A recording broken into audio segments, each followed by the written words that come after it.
Iran உலகின் மிக உன்னதமான நாகரிகங்களில் ஒன்றான மொசப்பத்தேமிய நாகரிகத்தின் தோற்று வாயில்களில் ஒரு நாடு.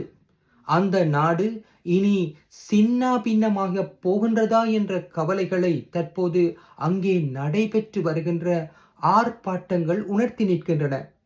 கடந்த டிசம்பர் 28 ஆரம்பித்த இந்த ஆர்ப்பாட்டங்கள் இப்போது ஈரானிலே இருக்கின்ற 31 மாகாணங்களில் 150 தொடக்கம் 700 நகரங்கள் வரைக்கும் பரவி சென்றுள்ளதோடு அங்குள்ள மில்லியன் கணக்கானோர்கள் அதிலே பங்கு பெற்று வருவதாக தகவல்கள் கிடைத்திருக்கின்றன. இது தொடர்பான ஒரு விரிவான காணொளியை நான் இங்கே பதிவு செய்திருக்கின்றேன். தயவு செய்து இதனை பார்த்து உங்களுடைய பின்னூட்டங்களை அனுப்புங்கள்.